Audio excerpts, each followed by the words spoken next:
বিসমিল্লাহির রহমানির রহিম।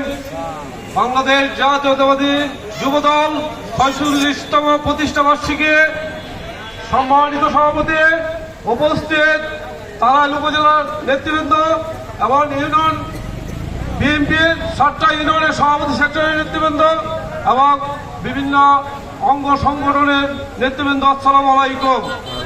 আমি দুইটি কথাই বলবো। তারাইল বিএনপি কোনো গ্রুপ নাই। আমি অন্য নেতৃবৃন্দের সাথে একমত পোষণ করতে পারলাম না, কারণ তারাই ৭টা ইউনিয়নে সাধারণ লিডারের নেতৃত্বে আছি আমরা।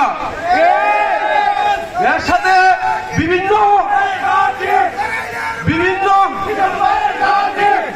অঙ্গ সংগঠন সকল নেতৃবৃন্দ সাধারণ লিডারের নেতৃত্বে আমরা আছি। কাজেই তারাই কোনো গ্রুপ নয়, এক দুইজনের জন্য কোনো গ্রুপ হইতে পারে না। আমি আরেকটা কথা বলবো, বিগত 15 বছর আমরা যে অত্যাচার নির্যাতন সহ্য করেছি, এখন আমাদের কিন্তু ঐক্যবদ্ধ হয়ে থাকতে হবে। কারণ আগামী নির্বাচন 14, 18, 24-এর মতো নির্বাচন হবে না। দিনের ভোট রাত্রে পাওয়া যাবে না, জনগণের ভোট লাগবে।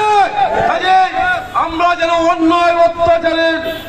অন্যায়ের পক্ষে আমরা অবস্থান করে এবং অন্যায় থেকে আমরা প্রশ্রয় না দিই, ন্যায়ের পক্ষে আমরা অবস্থান করব।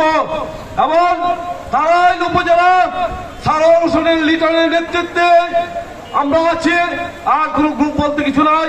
এই বলে আমার সংক্ষিপ্ত বক্তব্য শেষ করলাম।